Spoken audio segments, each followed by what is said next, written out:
जनसंख्या नियंत्रण कानून लाइए, ठीक है। पत्थरबाजों से हिंदुस्तान को बचाइए। मंदिर से जब हम सुबह को जाते हैं, श्रद्धा करके आते हैं तो प्रसाद लेके आते हैं। इनके मस्जिद में पत्थर मिलते हैं क्या? अगर यही किसी अदर स्टेट में, यूपी में होता ना, ये नेहरू गांधी सब सड़क पे आ जाते, ये गलत हुआ गलत हुआ गलत हुआ। अब उनकी सरकार में जो हुआ है, बाबा की ठनक गई। बाबा वाले बच्चे हो चाहे कोई हो, दरकिनार करो, मारो डकाधक।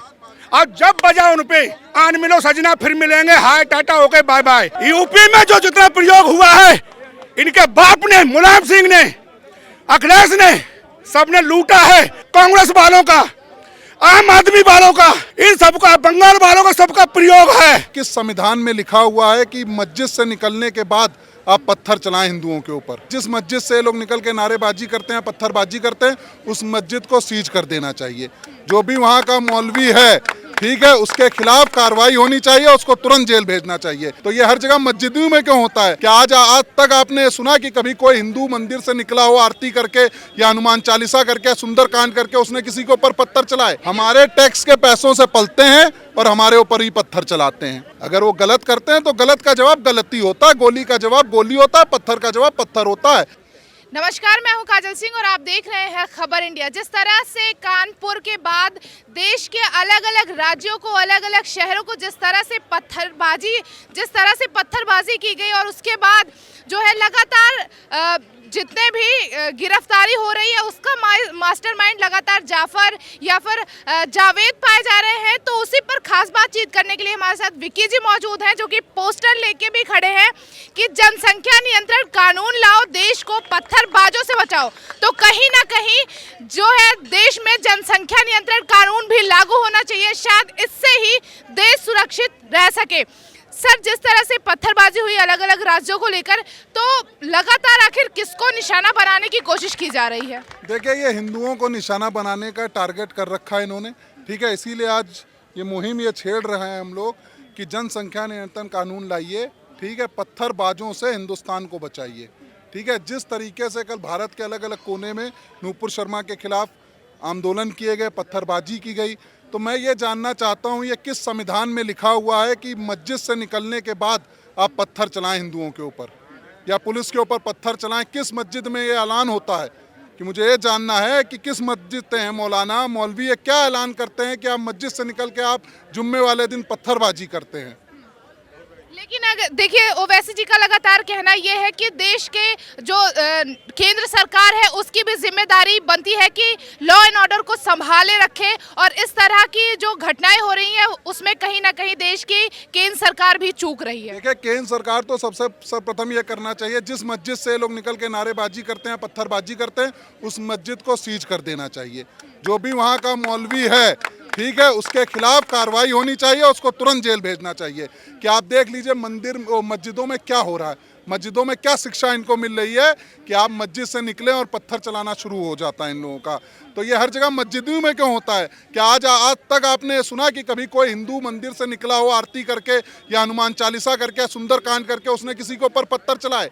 तो ये आप समझ लीजिए कि मस्जिदों में इनको कौन सी शिक्षा दी जाती है कि ये पत्थर चलाना शुरू हो जाता है इनका। लेकिन कहा जाता है कुरान में शांति को कायम करना या फिर जो नमाज की जाती है उसमें शांति को कायम करना सिखाया जाता है। देखिए, कुरान भी वो लोग कहाँ मानते हैं ना। नूपुर शर्मा ने जो वो करा हुआ है, ठीक है, बोला है, वो भी उनकी उसमें किताब में लिखा हुआ, उसने कुछ अलग से नहीं बोला, तो उसका क्यों वो करते हैं? लेकिन उस टीवी डिबेट शो में काफी लोग मौजूद थे जिन्होंने लगातार शिव जी को भी उन पर गलत टिप्पणियां की, गलत तरह की बयानबाजी की। आखिर हिंदुओं के शिव जी कुछ भी नहीं? ये हिंदुओं की कमी है, ये हिंदुओं की कमी है कि अगर कोई हिंदुओं के देवी देवताओं का अपमान करता है तो हिंदू उसका विरोध नहीं करता, जबकि हिंदुओं को भी विरोध करना चाहिए। जिस तरीके से आपके शिवलिंग के ऊपर ये सवाल उठाते हैं ना, तो आपको भी ऐसे ही पत्थरबाजी करनी चाहिए और ऐसे इनको पत्थर का जवाब पत्थर से देना चाहिए। क्या अभी भी इनको जो है अल्पसंख्यक के नाम से तराशा जाएगा? बहुसंख्यक हैं भैया, ये अब संख्यक कहाँ रह गए? हमारे टैक्स के पैसों से पलते हैं और हमारे ऊपर ही पत्थर चलाते हैं, ठीक है। मैंने पहले भी कहा है, बहुत ही गद्दार कौम है, ठीक है। ये हमेशा आपके पीठ पीछे वार करती है और यही करती रहेगी हमेशा। शफीकुर रहमान जी का कहना ये है कि आप इन लोगों को मजबूर कर रहे हैं पत्थर चलाने पे, और ये कहीं ना कहीं सरकार की नाकामी है। नाकामी कुछ नहीं, हिंदुओं की नाकामी। अगर वो पत्थर चलाते हैं तो आप भी गोली चलाना सीखिए।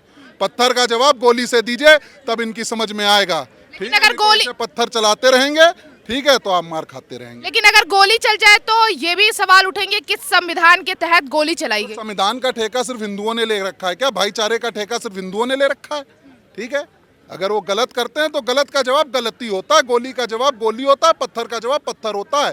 ठीक है, वो गांधी जी वाली रणनीति मत अपनाइए कि एक उन्होंने पत्थर चलाया तो आप दूसरा खाने के लिए तैयार रहिए। अगर एक पत्थर वो चलाते हैं तो उसका जवाब आप पत्थर से ही दीजिए। लेकिन रांची में जिस तरह से गोली जो है झारखंड में गोली चलाई गई और उसके बाद 2 लोगों की मौत हो गई, वहां पे कांग्रेस एमएलए का कहना ये है कि आपने क्या गलती थी जो आपने गोली चलाई। देखिए, हर जगह चलनी चाहिए थी। जो पत्थर चलाए उसके ऊपर पुलिस को गोली चलानी चाहिए। जो देश की संपत्ति का नुकसान करे, आर्जनी करे, उसको सजा मिलनी चाहिए, जो कि उत्तर प्रदेश के अंदर मिल रही है। बाकी जहां कांग्रेस की सरकार है तो कांग्रेसी के वो सब पाले हुए हैं, तो कांग्रेसी करा रही है वहाँ पर। जहाँ भारतीय जनता पार्टी की सरकार है वहाँ उनको इसका जवाब मिल रहा है।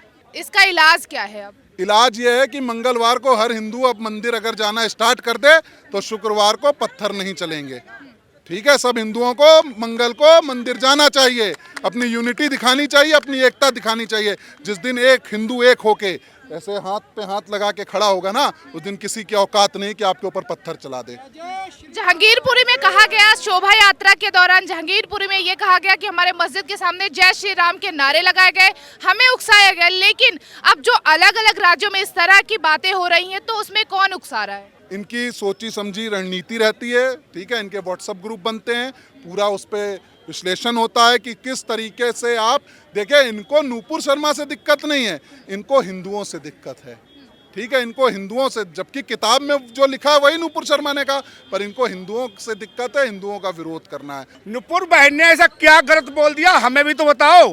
हैं, इससे पहले जाकिर नायक ने क्या बोला? मुझे इंग्लिश कम आती क्योंकि मैं पढ़ा लिखा बहुत कम हूँ, तो आप जरा इसको कैमरा को देख के इस पे पढ़ के बता दीजिए इसमें क्या लिखा है। अगर इससे एक भी शब्द अपनी तरफ से नूपुर बहन ने हमारी ने मिला के बोला हो तो उसके लिए तुम सब लोग इकट्ठे हो गए कि शर्म कलम कर दो, हाथ काट दो, मुजरा करवाएंगे।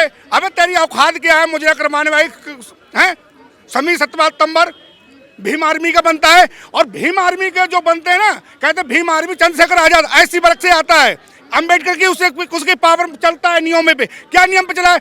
1945 में एक पुस्तक बनाई थी, लिखा था उन्होंने हिंदुस्तान पाकिस्तान का बंटवारा, अम्बेडकर जी ने। उसमें साफ लिखा था कि अपने यहाँ का मुस्लिम कभी भी हिंदुस्तान का नहीं होगा। हिंदुस्तान पाकिस्तान का बंटवारा एक बहुत ही बुजुर्ग अंकल आए थे, उन्होंने मुझे बताई थी, मैंने तो नहीं, क्योंकि हमें वो इतिहास पढ़ाया ही नहीं गया था कि क्या क्या हुआ था, क्या क्या लिखा गया संविधान में। उन्होंने साफ कह दिया कि ये अरब से चीन के लिए फंडिंग आएगी, विदेशों से मुस्लिम कंट्रियों से फंडिंग आएगी, उनके ये गुण गाएंगे, उनसे लेंगे, अपने देश में या अराजकता तत्व फैलाएंगे। ऐसा है कि जो बंटवारा हिंदुस्तान पाकिस्तान बंटवारा हो रहा है तो इनके लिए भेजिए साहब।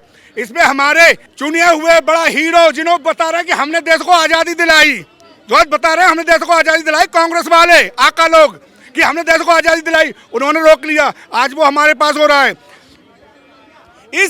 इस हेडिंग में और इस हेडिंग में क्या फर्क है? अगर इसमें एक भी नूपुर शर्मा ने अपने पास से बोला हो, बना के अपमान किया हो, इनके आजम खां के, मुलायम सिंह के कई कार्यकर्ता, कांग्रेस के, आईएम के, सब हिंदुओं पे, देवी देवताओं पे गंदी गंदी भद्दी भद्दी टिप्पणियां कर रहे थे, तब तो तुमने कोई कानून बनाई नहीं। हम 120 करोड़ होते हुए पर भी हम तुमसे कोई कानून की मांग नहीं करते हैं, बताइए। और आप लोग ऐसा क्या है, क्या बोल दिया नूपुर शर्मा ने?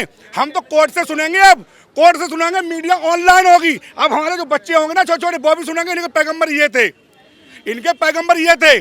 एक बात बताइए, हमारे गुरुद्वारे से, हमारे मंदिर से जब हम सुबह को जाते हैं, श्रद्धा करके आते हैं तो प्रसाद लेके आते हैं, इनके मस्जिद में पत्थर मिलते हैं क्या? उस जामा मस्जिद के मौलाना से मैं पूछना चाहता हूँ, तेरे यहाँ से षड्यंत्र कैसे रचा गया था? ठीक है, और तू भीख मांगता है कि गुम्बद गिर गया, मैं सरकार को इतला कर चुका हूँ। सरकार क्यों बनाए? सरकार का मंदिर बनवा रही है। तो मैडम इनका प्रयोग कि जो खाएंगे भी हमारी, बरतेंगे हमारी चीज, ठीक है, और हम पे ही पत्थर। तो हम तमाम 120 करोड़ हिंदुओं से कहना चाह रहे हैं कि जाग जाओ हिंदू भाई, जाग जाओ। और नहीं तो जो कश्मीर में हुआ, जो कश्मीर में इन्होंने स्टार्टिंग करी थी पत्थर मारने वाली, वही अब अदर स्टेटों में हो गई। एक बात बताइए, अभी अगर जो रांची में हुआ था, झारखंड में जो हुआ था, गोली से जो मरे हैं 2 लोग दंगा फसाद में, अगर ये किसी अदर स्टेट में यूपी में होता ना, ये नेहरू गांधी सब सड़क पे आ जाते, ये गलत हुआ गलत हुआ गलत हुआ। अब उनकी सरकार में जो हुआ है, कोई भी वो फोर्स से नहीं मारा है, वो उनके पास खुद असले हैं, उनके पास खुद असले थे। ये धरने करने नहीं आते हैं, ये नमाज पढ़ने नहीं आते हैं। इनकी नमाज के टाइम पे या तो नमाज में रोक लगाई जाए और नहीं तो हर एक मस्जिद पे और उनकी सर्चिंग ली जाए। तो मैडम पत्थर से लेके, लेटर से लेके, चाकू से लेके, तोड़फोड़ वाली चीज से, पेट्रोल बम से लेके, इन लोगों पे सबसे ज्यादा इन पे सामान निकलेगा। प्रयागराज में, रामपुर में, मुरादाबाद में इन्होंने बच्चे आगे कर दिए। तो बच्चे पुलिस वालों ने, हमारे फोर्स ने समझी, मगर नहीं, बाबा की ठनक गई। बाबा वाले बच्चे हो चाहे कोई हो, दरकिनार करो, मारो धक। और जब बजा उन पे, आन मिलो सजना फिर मिलेंगे, hi tata okay bye bye, जब रात को पड़ी ना, तो मैडम ये बैटिंग करी है पुलिस वालों ने। जितने थके हैं ना पुलिस वाले, सब हरारत उतारी है मैडम। हम तो कह रहे हैं योगी जैसा हर एक स्टेट में सीएम होना चाहिए। एक बात बताइए आप हमें, आज एक पंजाब में जज के दीवारों पे लिख दिया, खालिस्तान का नारा लिख दिया था। भैया तुम्हारी सरकार, तुम लोग क्या कर रहे हो, सो रहे हो क्या? सब पे आना, तो सब मुद्दों पे।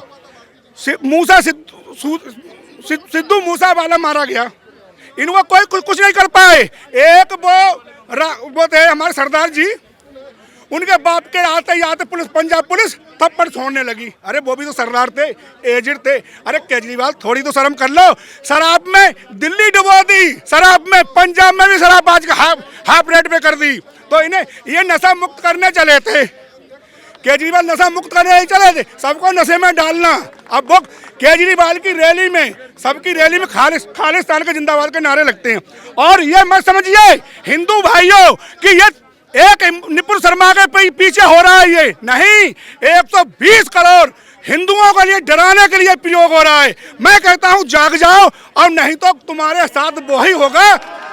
अपने डर से तुम खुद ही अपना धर्म बदलोगे, चोटी कटवाओगे, जाली वाली टोपी लगाओगे, अपने डर से। क्यों?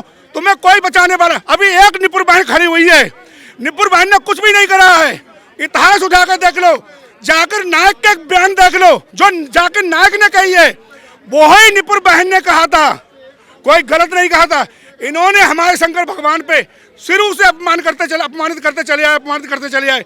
मैं उस अखिलेश से पूछना चाहता हूं, तेरे मुरादाबाद वाले एमएलसी ने कितनी भद्दी टिप्पणियां करी थी। क्या तू अपने एमएलसी के लिए फांसी की सजा देगा? आदमी फ्राइडे निकल नहीं सकता है, फांसी के लिए सजा देगा? मैं नुपुर बहन के लिए खड़ा हूँ। नुपुर बहन से पहले मैं लटकूंगा उसके, हाँ उसने गलत बोला है। मैं बताता हूँ, मेरे छोटे बच्चे हैं, मगर ओ अखिलेश, ओ अब हमसे ज्यादा मत बोलबा, समझे? तेरा धर्म भी वो ही है, जाति भी वो ही है, जो तू दूसरों को कम से कम, तेरे लिए जब इलेक्शन आता है ना, तब तेरे लिए शंकर भगवान, श्री कृष्ण भगवान सपना देते हैं। वो सपना छोड़ दे, तेरी औकात जनता ने दिखा दी, समझे? जनता ने तेरी औकात दिखा दी, तेरी औकात क्या है। और तू कभी भी मैं कहता हूं, जिस दिन तू अब की बार कभी भी यूपी का सीएम भी बन गया ना, और तू हाफ टक्कर भी ले गया 10-5 सीटों कम से, तो मैं उसी दिन यूपी छोड़ दूंगा। मैं खुद कहता हूं, सीपीएम भरे उसमें अगर मैं यूपी की तरफ मुड़ जाऊं, तब देखना, 2 बाप की औलाद बोलना मुझे। और नहीं तो यह गंदी राजनीति करना छोड़ दे। और जो जितना प्रयोग हुआ है मैडम, यूपी में जो जितना प्रयोग हुआ है, इनके बाप ने, मुलायम सिंह ने, अखिलेश ने, सबने लूटा है। मैडम 2005 में उत्तर प्रदेश में यूपी पुलिस की वैकेंसी निकली थी, उसमें मेरा नाम था, कैमरे नहीं थे, मैं फोटो खींचता, समझे? और एक दलाल की बदौलत जो आज जूते के लिए ठोकर पर मारा जा रहा है, जूते पे मार रहे हैं, जिसका नाम है शिवपाल यादव, उसने रात को ही मेरिट चेंज करा दी थी। जब मेरिट टंगी थी, उसका दुखा भागी मैं हूँ। और 6-6 लाख रुपए लिए थे इन लोगों ने। वो पैसे का दुरुपयोग कर रहे हैं ये चंदों में। अगर योगी जी सच्चे वो करें, इनकी जांच करके उठा लो। इन पर ये संपत्ति इतनी विधायक होते हुए आई कहां से है, इनके घर तोड़ो। और मैडम ऐसा कोई भी नहीं हो सकता, देहात में भी घर बनवाता है मैडम तो वो थोड़ी बहुत नाजायज बनाता है, इनके सबके घर तोड़ो। इनकी प्रयोग है कांग्रेस वालों का। मैडम किसी की बाहर से फंडिंग आई हो मगर सबसे ज्यादा है कांग्रेस वालों का, आम आदमी वालों का, ठीक है, इन सबका, बंगाल वालों का सबका प्रयोग है। एक बात बताइए, बंगाल में हुआ दंगा, उस रात को इन्होंने कुछ नहीं कहा, एक बीजेपी विधायक ने ट्वीट करा, उसके लिए हाउस अरेस्ट करवा दिया। वो मुल्ली ममता ने, वो ममता मुल्ली ने, जो मुल्लों की रखायल है ममता बनर्जी, उसने उस विधायक के लिए अंडरग्राउंड करवा दिया, हाउस अरेस्ट करा दिया। उस मुल्ली से मैं पूछना चाहता हूँ, सुन तेरी औकात क्या है? तुझे एक लड़की ने बनारस में जो अखिलेश का प्रचार करने के लिए आई थी, एक मेरी बहने बोतलनीपुर बहन से बहुत ही छोटी थी, तेरे मुंह पे थूका था। मैं उस बहन का तहे दिल से शुक्रिया करता हूँ।